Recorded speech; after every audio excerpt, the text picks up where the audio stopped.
우리가 지난주에는 사랑의 빛 이외에는 지지 말자라고 하는 이 말씀을 함께 나누었습니다. 이 사랑은 선택의 문제가 아니라 의무와 그리고 책임이라고 하는 이 사실은 우리에게 다소 무거운 주제의 말씀이었는데요.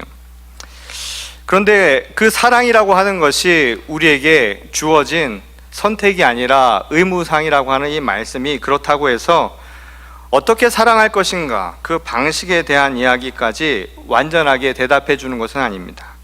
다시 말해서 어떠한 사랑을 할 것인가 그 사랑의 모습까지도 정해줄 수는 없다라는 것이죠.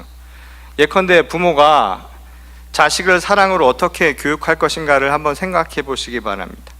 그것에는 명확한 정답이 없다라는 것을 우리는 너무나 잘 알죠. 경우에 따라서는 자식을 무조건적으로 품어 안아주는 것, 그게 사랑일 수 있습니다. 모든 것을 안아주고 이해해주고 한없이 보듬어 주는 것, 그게 사랑의 표현이라고 우리는 흔히 생각을 하죠. 하지만 또 다른 한편으로 때로는 자식에게 따끔한 이야기를 해줘야 되고 또 엄하게 대해야 하는 것, 그건 역시도 또 다른 사랑의 표현이라고 할 수 있다는 겁니다.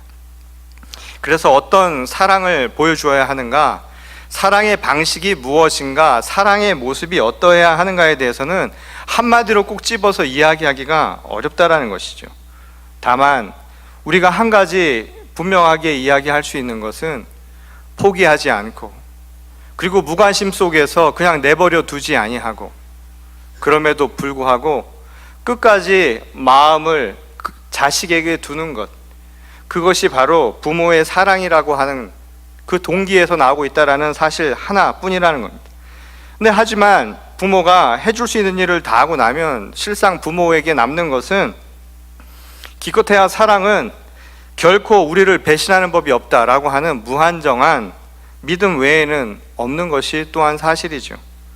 사랑을 주는 것은 부모의 몫이었지만 그 사랑에 대한 결실은 결국 자식이 또 맺어야 하는 법이고, 그러니 부모는 어디까지나 그 결과가 어떻게 주어질 것인가 마냥 기다려야 하는 일 밖에는 사실 없다라는 겁니다. 마치 운명처럼 기다려야 하는 것, 이게 사랑이 남겨준 또 다른 숙제라는 것이죠. 그래서 사랑이 어렵다는 겁니다. 빛처럼 반드시 해야 할 그리스도인의 책무라는 것, 그것은 알겠는데 막상 하려 들면 어떻게 해야 그게 정말 사랑하는 것인지 잘 모르겠고, 또 하고 나서도 그 결과에 대해서 뭐가 사랑인지, 그 결과가 어떻게 나타나는 것인지 잘 모르는 것, 그게 사랑이라는 겁니다. 이처럼 어려운 사랑, 그 사랑의 문제를 우리에게 가장 또 어렵게 만드는 단어가 바로 용서입니다. 사실 저는 이 말씀을 전하면서 가장 어려운 주제 가운데 하나가 바로 용서라는 생각을 해봅니다. 어떤 이가 말하듯 용서는 사랑이라고 하는 것의 가장 극단적인 모습이기 때문이라는 것이죠. 무조건적인 사랑, 그리고 무제한적인 그 사랑을 가장 잘 드러내주는 말이 바로 용서 안에 담겨져 있다는 겁니다. 사도 바울이 사랑을 선택이 아닌 의무사항으로 이야기한 것처럼 오늘 예수님도 용서를 그리스도인이라면 반드시 지켜야 할 실천사항이라고 우리에게 가르쳐주고 있습니다. 오늘 본문에 따르면 형제가 나에게 잘못한 일이 있을 때 몇 번이나 용서하면 되지요? 7번이면 충분합니까? 라고 묻는 베드로에게 예수께서는 이렇게 대답을 하셨습니다. 7번을 70번이라도 하라는 겁니다. 숫자로 세어보면 490번을 용서해 주라는 이야기였던 것이었죠.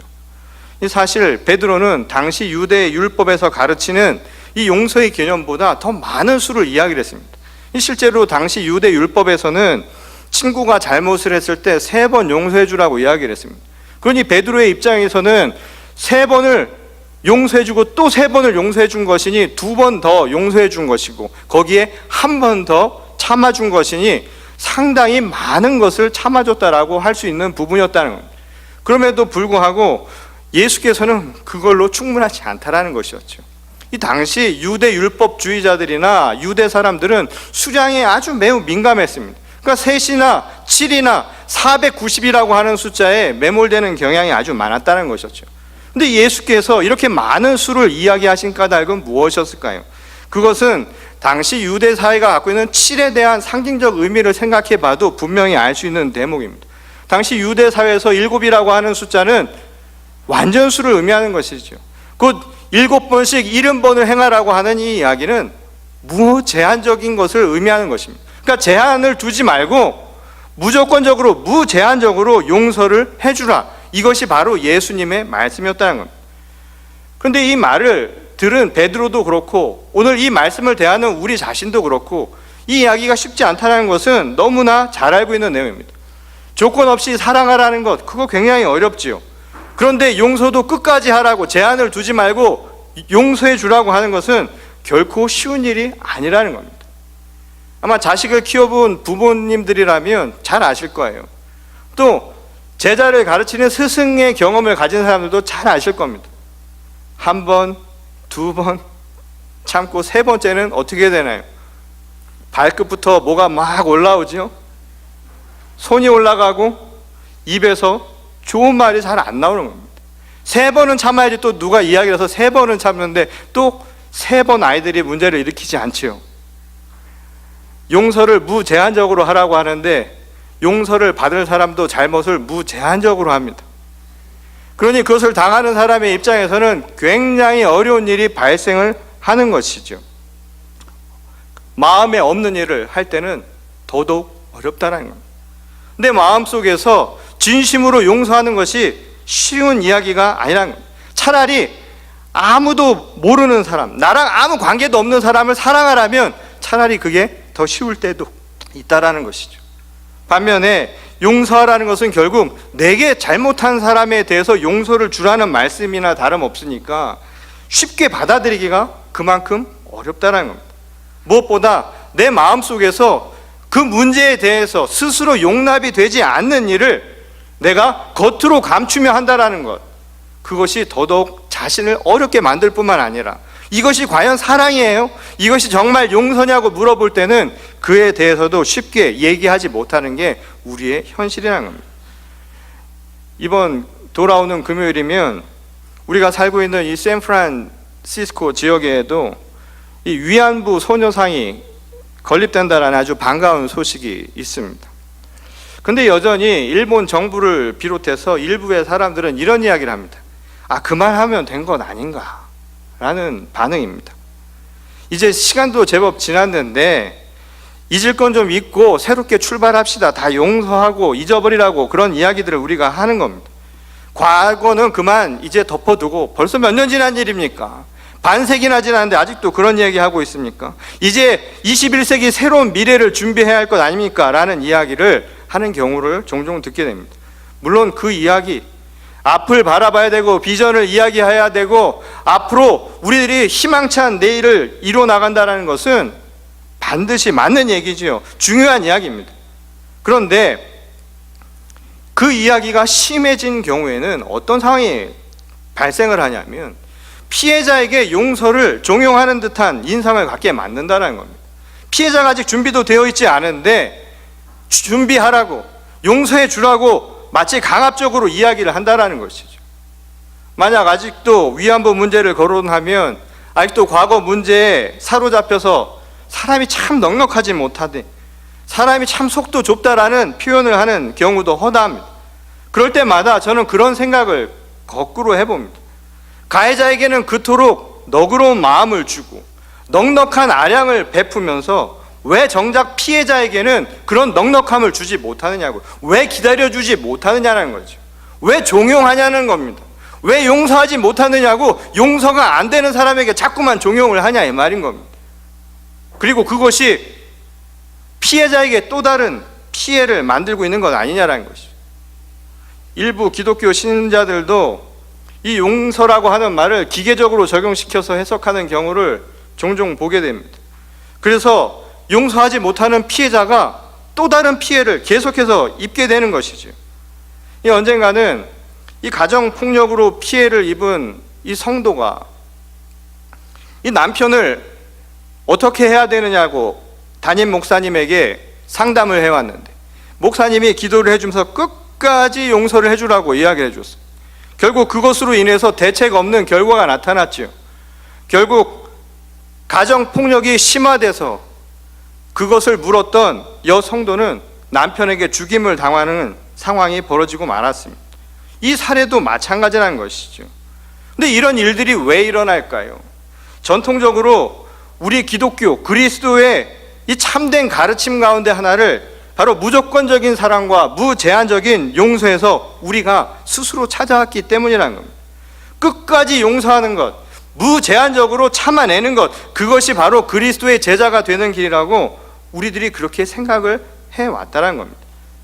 그런 의미에서 오늘 본문에 언급된 이 비유의 말씀은 이러한 우리의 전통적인 생각을 오히려 뒷받침해주는 예화로 자주 사용되는 말씀이기도 하죠. 오늘 본문의 이 비유 말씀을 보면 왕으로부터 10,000달란트의 빚을 탕감받은 채무자가 거꾸로 자신에게 100데나리온을 빚진 친구에게는 그 빚을 탕감해 주는 것이 아니라 오히려 매몰차게 대하며 그를 감옥에 가두었다. 그래서 용서하지 못한 것에 대해서 비판하면서 지금 이 비유의 말씀을 우리에게 하고 있는 대목입니다. 이 당시 10,000달란트라고 하는 돈은 어마어마한 돈이죠. 1달란트, 1달란트는 보통 평균 노동자들이 1년 동안 벌을 수 있는 수입입니다. 1년치 연봉이니까 10,000달란트라는 건 무슨 말일까요? 10,000년 동안 벌어야 할 돈이라는 이야기입니다. 우리말에도 그런 말이 있죠. 천년만년이라는 말. 이 말은 뭘까요? 우리가 할 수 없는 불가능한 일이라는 이야기예요. 그러니 10,000달란트의 빚을 졌다라고 하는 것은 도저히 그 채무를 질 수 없는, 그 빚을 다 갚을 수 없는 엄청난 양을 보여주는 말이라는 겁니다. 반면에 데나리온이라고 하는 것은 하루치 일당에 해당되는 금액입니다. 그러니까 100데나리온도 결코 적은 돈은 아니지만 노력해서 내가 무언가를 최선을 다해서 해보려고 한다면 결코 못할 것도 아닌, 그러나 노력이 필요한 바로 그 금액이라는 것이죠. 근데 이 비유를 통해서 무엇을 이야기를 하는 것일까요? 어마어마한 빚을 진 그 빚에 대해서는 탕감을 받았으면서도 정작 그 일부의 금액에 대해서 빚을 진 자기 친구는 용서하지 못한 것, 바로 그것이 이 땅을 살아가는 너희들의 모습이라고 지금 예수께서 비유하면서 하신 말씀 같다라는 겁니다. 곧 이야기는 하나님의 한량없는 은혜를 받은 너희들이 용서를 받았고 또 그 죄값을 온전히 하나님으로부터 면제받았음에도 불구하고 왜 너희 서로는 그 죄를 용서해 주지 못하느냐라는 말씀으로 들린다라는 것이죠. 실제로 오늘 이 말씀은 이 마지막 구절에 명확하게 설명이 되어 있죠. 오늘 본문 말씀 마지막 구절은 이 비유의 전체 말씀에 대한 요약이자 해설이라고 해도 무방한 대목입니다. 감당할 수 없는 이 하나님의 은혜로 용서받은 인간들이 서로를 향해서는 용서하지 않는 것, 이것이 바로 문제라는 겁니다.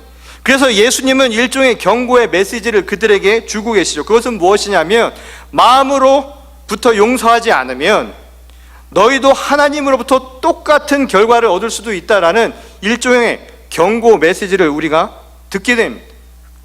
근데 사실 이 말씀을 지금 이 그대로만 읽게 되면 구원을 위해서 그리스도인들은 반드시 마음으로부터 모든 이들을 용서할 수 있어야 한다라는 확고한 신념 같은 것들이 생겨나죠. 신념이 생겨나지 않더라도 그렇게 되어야 된다라는 신앙 결단들, 신앙 고백들이 생겨난다 이 말인 겁니다. 그리고 그렇지 못하면 아직도 내 믿음이 부족한 것 아닌가라는 생각이 든다는 거죠. 아직도 용서가 안 되는 것은 내가 하나님의 은혜에 대한, 하나님이 나에게 주신 그 은혜를 아직 깨닫지 못한 믿음 때문인가? 아직 내 신앙이 부족해서 하나님의 말씀이 잘 들어오지 않는단 말이에요. 그러니 이것 하나도 잘 해결하지 못한다라는 거예요. 그러니 일종의 신앙 결단을 통해서 어떻게든 더 한번 해보겠다라고 우리들 스스로 다짐을 한다는 것이죠. 그리고 내 생각과 내 의지로 뭔가 바꿔가려고 자기의 믿음과 자기의 신앙생활을 뭔가 바꿔보려고 노력을 한다는 거예요. 근데 문제는 말이에요, 생각과 의지가 잘 안 돼요. 이 생각과 의지라고 하는 것은 3일만 가도 바뀌는 건 아닙니까? 요즘은 빨라서 3일도 안 가죠. 3시간만 지나도 안 되는 거예요. 마음으로 용서해야지 생각으로 그렇게 하고 그렇게 의지를 먹죠. 하나님의 자녀니 내가 하나님께 모든 용서를 받으냐니 그깟 건 용서 못할까? 그거 잊어버리지 못할까? 마음은 같죠. 그 마음 먹는데 갑자기 또 마음이 바뀌죠. 속이 속 같지가 않다 이 말인 겁니다. 진심으로 용서한다라는 것은 너무나 어려운 일이라는 겁니다. 마음이 마음대로 되지 않는다는 거예요. 이 실제로 오늘 본문 말씀에 보면 이 용서라고 하는 말의 헬라어 원문에 뭐라고 쓰여 있냐면 아피엠이라고 하는 단어를 썼습니다. 이 아피엠이라는 이 용서라는 단어는 무슨 뜻이냐면 흘려보낸다라는 거예요. 놓아준다라는 말입니다. 영어로 말하자면 let it go 한다라는 거예요. 용서라고 하는 것은 마음이 내어주는 겁니다. 어딘가로 가게 내버려 두는 겁니다. 근데 왜 용서가 안 되느냐? 그 말은 거꾸로 이야기하자면 마음이 그것을 꼭 잡아두고 있다는 거예요. 그러니 이 말의 뜻을 곰곰이 생각을 해보면 결국 무엇일까요? 용서라고 하는 것은 마치 생각이 없고 그리고 그것에 대한 감정이 없는 상태가 되는 것을 의미하는 것처럼 들린다는 것이죠. 용서는 뭐냐면 화도 안 나고 감정도 없고 그것에 대해서 생각도 떠오르지 않는 망각의 상태인 것처럼 마치 들리는 거다 이 말인 겁니다. 거의 무슨 수준이 되는 건가요? 도인이 되는 거예요. 거의 도인 수준이 되는 게 용서할 수 있다는 겁니다. 가끔씩 서울 시내 길가를 가면 도를 아십니까? 라고 묻는 사람들이 있죠. 그 도를 깨닫고 자기의 생각과 자기의 감정과 그리고 지나있던 과거를 완전히 잃어버리는 상태가 마치 돼버린 것이 용서라고 생각을 한다는 겁니다. 근데 이 말씀에 대해서 이 사도 바울은 우리에게 조금 더 다른 접근을 가능하게 해주죠. 갈라디아서 2장 20절에 보면 우리가 도인이 되는 것, 또 어떤 분들은 이런 상태를 부처님 되는 거라고 이야기를 하는데 저는 이런 말 들을 때마다 속상합니다. 왜 크리스찬들은 용서를 잘 못해서 크리스찬답다는 얘기를 못하고 꼭 부처님 같이 되어야 이런 상황이 생긴다고 말이 나올까요? 근데 갈라디아서 2장 20절에 보면 사람의 능력으로는 되지 않는다라는 거예요. 내가 돌을 닦아서 될 일이 아니다 이 말인 겁니다. 내가 잊는다고 해서 잊어지는 게 아니라는 것이죠. 갈라디아 2장 20절의 말씀은 결국 무엇인가요? 나는 죽고 오직 그리스도로 사는 삶이 되어야 된다 이 말입니다. 나는 죽고 오직 그리스도가 내 안에 사셔서 그리스도가 사는 그 삶을 따라 살아나가는 그런 삶이 될 때, 그런 시선을 가질 때, 그런 마음의 준비가 될 때, 그렇게 실천해 나갈 때 바로 이런 일들이 일어날 수 있다는 거예요. 용서가 가능해진다 이 말인 겁니다. 오직 그리스도 안에 사는 이 삶의 완전한 전환이 없이는 용서가 마음으로부터 이루어지는 진심의 용서가 불가능하다라는 이야기인 거죠. 누군가를 용서하는 것이 내 의지와 내 생각으로 되는 것이 아니라 그리스도가 내 안에 살아계셔서 그리스도가 사는 그 삶을 내가 살아갈 때 비로소 이것이 가능해진다 이 말인 겁니다. 그러니 이 말도 잘못 이해를 하면 그리스도가 내 안에 살아가실 수 있도록 무언가를 해야 될 것 같은 강박관념이 생겨난다는 거예요. 우리 신앙이라는 게 처음부터 끝까지 강박관념 아닙니까? 무슨 신앙훈련이라는 게 주님이 어떻게든 여기서 하시도록 사실은 주님을 겁박하는 것 아닙니까? 주님 좀 뭐 좀 해주세요. 지금 내가 답답해 죽겠습니다. 주님 뭐 좀 해주세요 라고 하는 식으로 내가 그걸 하지 않으면 안 된다라는 강박관념 속에서 살아가는 것 아니냐 이 말인 겁니다. 그런데 갈라디아서의 말씀을 통해서 사도 바울의 이야기는 그게 아니죠. 주님은 우리가 불러서 오시는 분이 아니다 이 말인 겁니다. 이미 우리 안에 계신 분이라는 거예요. 성령은 우리가 불러서 우리가 부르면 오시고 우리가 가라면 가시는 분이 아니라 이미 우리 안에 계신 분인 거예요. 내가 눈을 뜨거나 눈을 감거나 내가 생각하거나 내 의지로 무언가를 행하든 말든 그것에 상관없이 성령은 이미 우리 안에 함께 계시다 이 말인 겁니다. 그러니 문을 여는 문제가 아니라 사도 바울의 이야기는 결국 우리의 마음을 그냥 맡기는 거예요. 내 의지로 내 생각으로 뭘 어떻게 해서 성령님 행하십시오가 아니라 성령님이 행하도록 나를 그냥 내려놓는 겁니다. 예수께서 내 제자가 되려거든 자신을 부인하라고 한 말씀이에요. 그게 다른 말씀이 아닌 것이죠. 지금 내가 뭘 쥐고 있는 것, 그거를 놓으라는 얘기입니다. 내 마음으로 뭔가를 쥐고 있어요. 내가 무슨 결단을 하는 것조차도 내가 할 수 있다라는, 내 손으로 쥔 그 무엇일 수 있다라는 겁니다. 그조차도 내려놓으라는 겁니다. 그때 비로소 용서라고 하는 그 마음의 준비, 전제 조건들이 이루어질 수 있다라는 겁니다. 왜냐하면 용서의 주체는 어디까지나 감정 속에서 살아가는 내가 아니라 바로 내 안에 살아계신 그리스도, 바로 성령 하나님이 행하시기 때문이라는 겁니다. 그러니 나로서는 용서가 불가능하지만 주님께서 행하실 때, 그 주님의 인도하심을 따라 나갈 때, 그때 비로소 용서도 가능해지는 일이라는 것이죠. 근데 여기까지는요, 우리가 신앙을 가져서 다 아는 얘기입니다. 잘 아는 내용들이에요. 근데 문제는 바로 그 다음에 시작을 합니다. 지금 이 이야기의 핵심은 나와 하나님과의 관계에서는 문제가 없지요. 여러분들도 신앙 훈련을 통해서 하나님이 나에게 아무 값 없이, 아무 공로 없이 내가 도저히 갚을 수 없는 그 한량 없는 은혜를 주셨어요.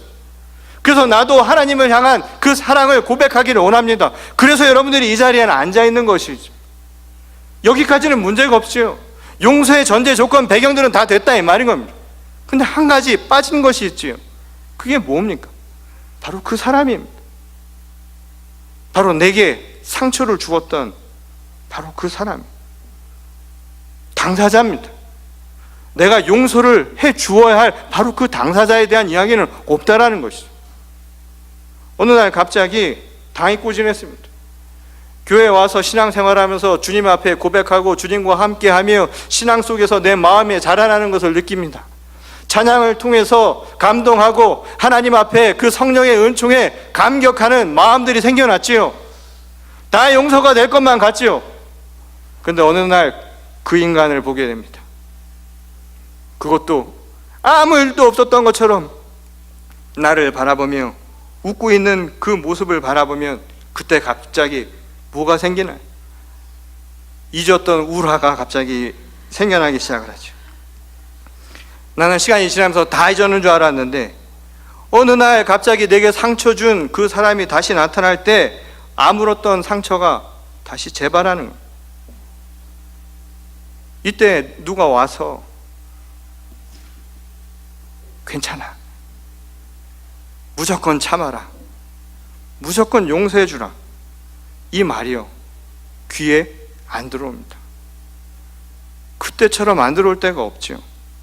오히려 상처만 더 나는 거예요.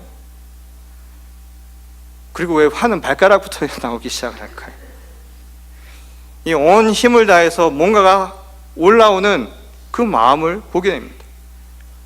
말 그대로 예수님 믿는다는 것 이유 하나만 가지고 참고 버티는 게 너무 어려운 거예요. 오히려 내 안에서는 화병만 키우는 거 아닌가라는 생각이 든다 이 말인 겁니다. 그러니 용서라고 하는 것도요, 오늘 어떻게 해야 합니까? 라고 하는 이 질문에 대해서는 오늘 이 말씀 가지고서는 뭔가 우리가 생각했던 전통적인 용서에 대한 무제한적인 용서의 개념만 가지고는 설명이 다 안 되는 부분들이 여기 있다라는 것이죠. 좀 더 다른 이야기가 있는 것 아닐까요? 사도 바울이 이야기했던 것처럼 사랑하는 것 말고는 빚지지 말라고 했던 것, 그 말은 우리가 사랑을 반드시 해야 한다고요. 사랑은 의무이자 책임입니다. 그리스도인이면 당연히 해야 됩니다라는 것, 그건 알겠습니다. 근데 문제는 어떻게 하느냐고요.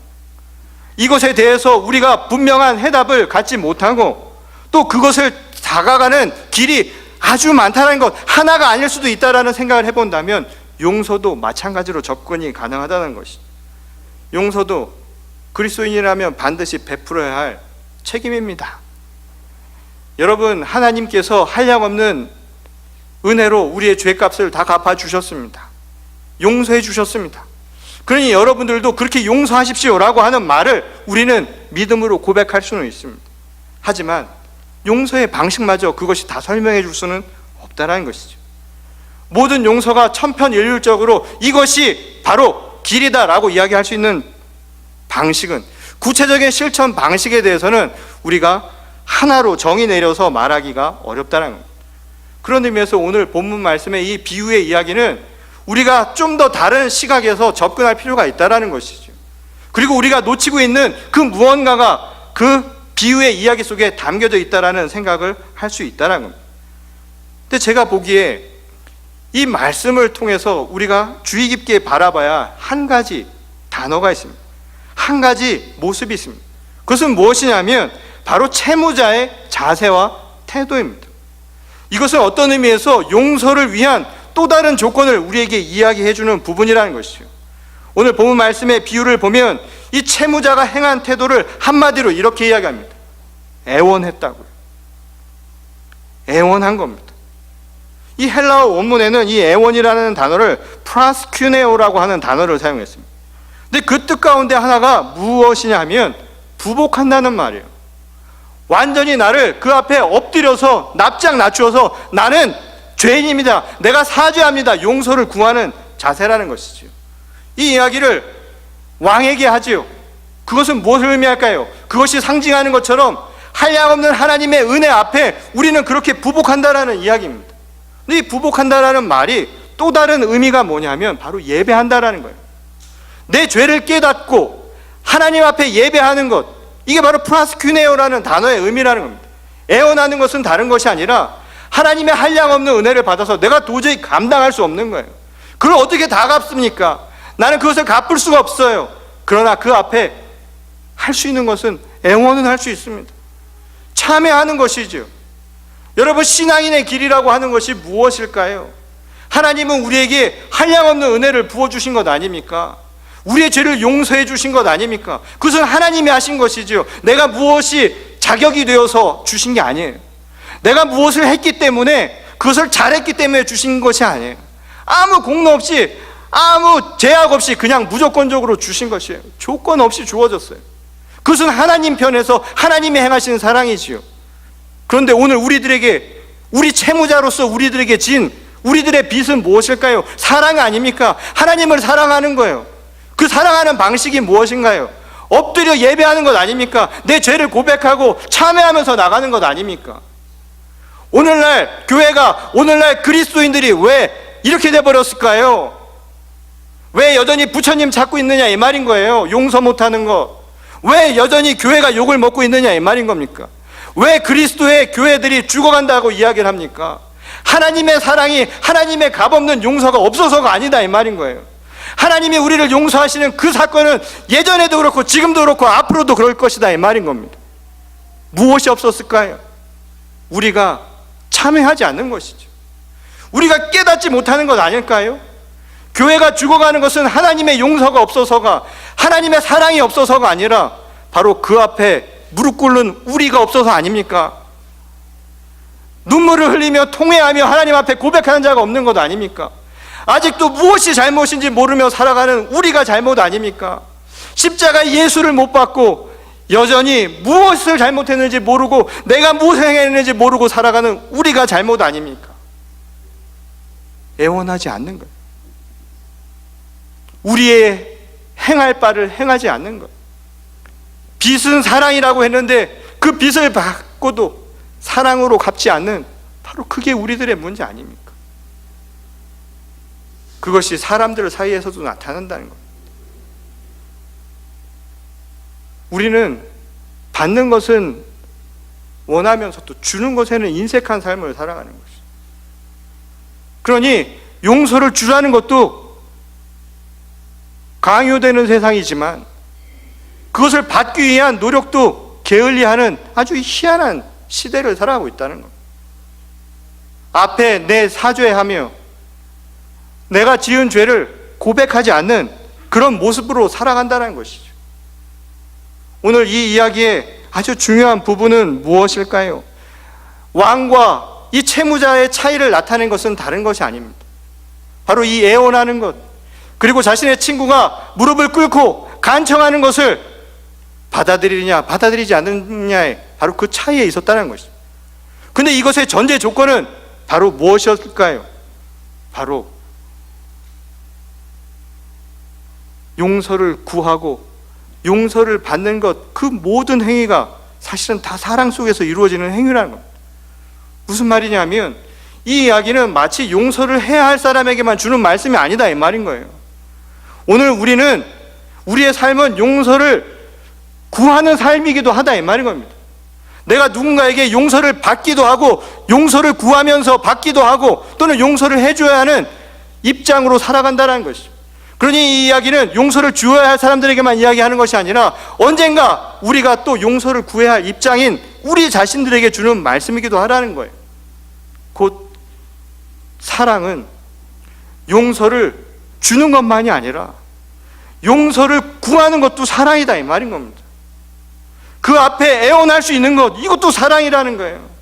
하나님의 사랑을 깨달아서 그 앞에 신앙생활을 통해서 그 앞에 온전히 내 자신을 엎드리며 예배하며 참회하며 나가는 것도 하나님을 향한 사랑이었듯이 내 잘못을 내 친구에게 가서 고백할 수 있는 것, 정말 잘못했다라고 이야기할 수 있는 것, 그게 사랑이라는 거예요.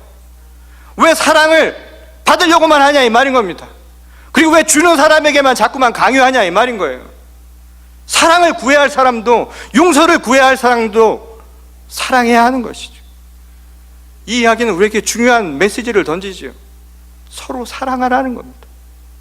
사랑은 한 사람만이 행하는 것이 아닙니다. 사랑은 서로 행하는 거예요. 사랑을 주는 사람도 사랑해야 하지만 사랑을 받고 용서를 구하는 자도 사랑을 해야만 가능한 겁니다. 때로는 말이에요, 누군가 내게 잘못을 했을 때 선심 쓰듯이 용서해 줄 수 있습니다. 신앙의 힘으로 용서해 줄게, 정말 사랑할게, 그리고 그렇게 사랑할 거야. 근데 정작 사랑은 구하지 않는 거예요. 자신이 없어요. 근데 그 사랑을 받기 위해서 내가 용서를 구하는 것조차도 그 사람을 향한 또 다른 사랑이라는 거예요. 오늘 우리 시대가 잃어버린 게 이런 모습 아니었을까요? 여전히 역사에 크나큰 잘못을 저지르고도 그 잘못을 구하지 않는 사람들이 있습니다. 저는 그 사람들에게 있는 가장 큰 병은 뭔지 아십니까? 사랑하지 않는다는 겁니다. 사랑하지 않는 것. 예수께서 말씀하신 것처럼 서로에게 사랑의 빛 외에는 지지 말라고 했는데 여전히 그것을 탕감하지 못하고 살아가는 것. 오늘 예수님이 비유로 이야기한 사람들은 바로 그런 사람들을 두고 하신 말씀이 아니었을까요? 피해자에게 무조건 무제한적으로 사랑을 주라고만 하는 것이 아니라 사랑을, 용서를 구해야 할 사람들에게 오늘 이 말씀은 오늘날 같은 시대는 더 큰 의미를 담고 있는 말씀이 아니냐 이 말인 겁니다. 그런 의미에서 오늘 이 비유의 이야기는 나도 이만큼이나 손해보면서 너희를 사랑하고 용서해 주었는데 너희는 그깟 작은 손해 때문에 용서하지 못했는가, 이런 관점으로 이해할 비유의 이야기가 아니라는 겁니다. 나는 10,000달란트나 해주었는데 너희는 기껏 100데나리온도 용서 못 해주냐라는 식의 의미가 아니라는 것이죠. 오히려 이 이야기는 참회하며 하나님 앞에 부복하고 예배하는 자가 되듯이 오늘 누군가에게 잘못을 행하였다면 그 앞에 다가가 진심으로 사죄할 수 있는 마음을 갖는 것, 그것도 정말 용서하는 길이라는 것, 정말 서로에게 사랑의 빛을 함께 나누는 길이라는 것을 가르쳐주는 말씀이라는 것입니다. 저도 개인적으로 용서가 잘 안 되는 일이 있어요. 제가 미국까지 오게 된 결정적인 이유 중에 하나가 그것이었습니다. 용서가 너무 안 돼요. 얼마나 안 되냐면요, 꿈에 자꾸만 생각이 나요. 그리고 내 인생에서 중요한 한 부분을 그것으로 해서 잃었다고 생각을 하니까 용서가 안 돼요. 용서가 안 되는 게 아니라 용서가 하고 싶지가 않아요. 그리고 계속 생각이 납니다. 잊었다가 어느 순간에 문득 떠오릅니다. 차라리 계속 생각하고 있으면 무뎌지기라도 하지. 잊을만 하면 떠오르고 잊을만 하면 떠오르니까 가슴이 더 힘들어요. 근데 어느 순간 하나님의 사랑이 한량없이 내게 주어졌다는 이 말씀을 곰곰이 생각하는데 잘 와닿지가 않아요. 여러분은 와닿으세요? 여러분들이 10,000달란트의 탕감을 받았다라는 말씀이 와닿으세요? 성경을 읽으면서 이 비유의 이야기가 여러분 마음에 와닿으세요? 여러분 2000년 전 십자가에 예수님이 못 박혀 죽으신 게 여러분들이랑 무슨 상관이 있습니까? 여러분들한테 와닿으세요? 그게 정말 내 가슴에 와닿으세요? 내 마음을 움직일 만큼 정말 와닿냐 이 말인 겁니다.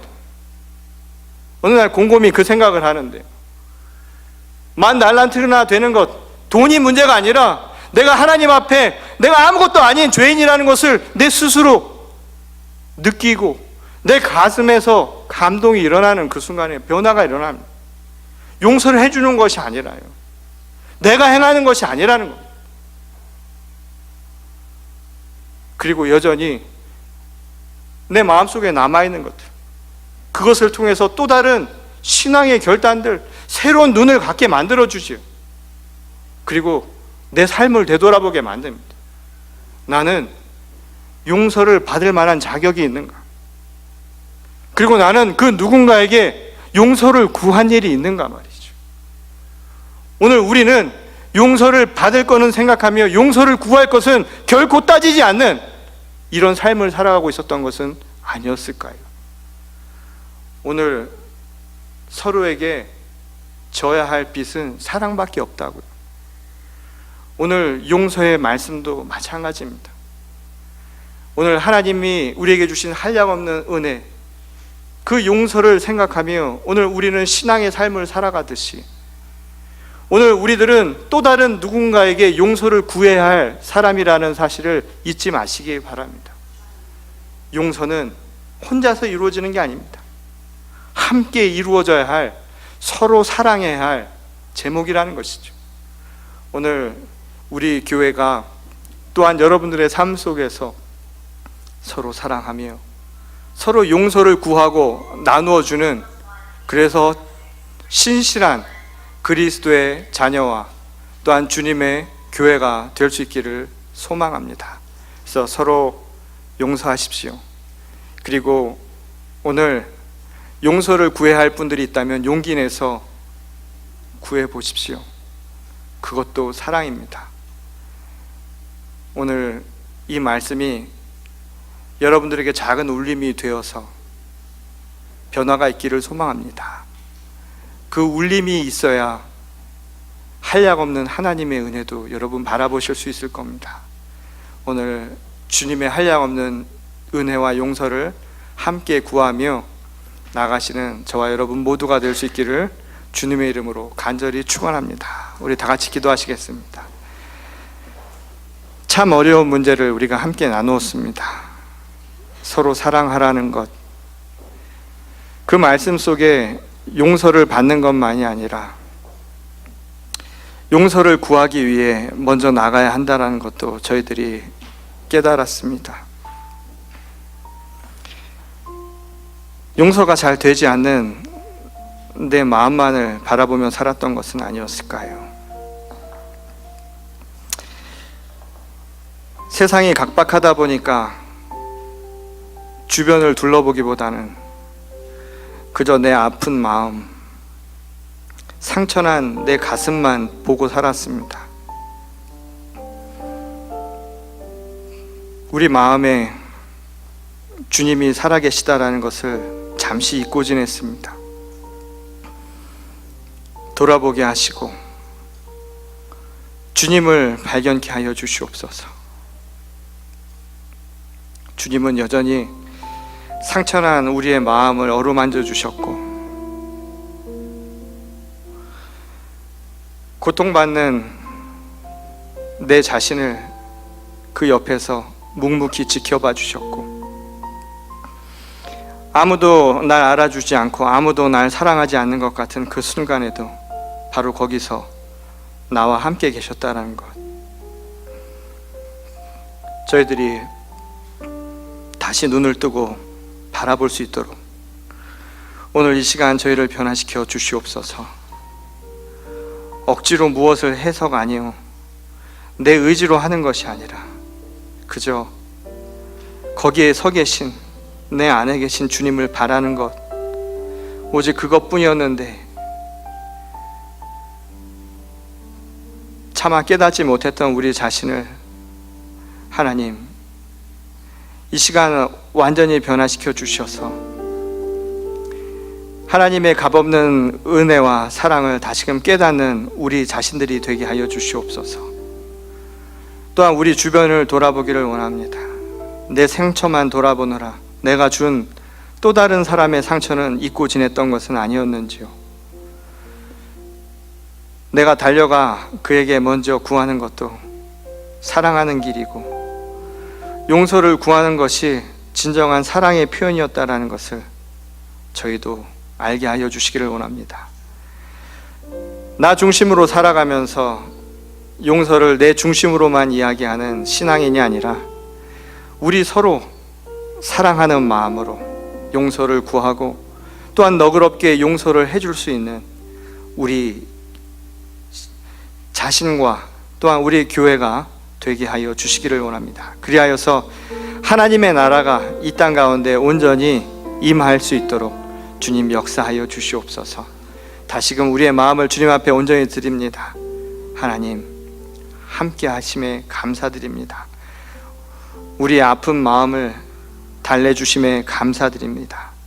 주님을 찬양하며 우리들의 마음속에 삭혀두었던 이 상처들 하나님 서서히 우리의 마음에서 내려놓게 하여 주시옵소서. 감사드리며 사랑이신 우리 주 예수 그리스도의 이름으로 간절히 기도드렸습니다. 아멘.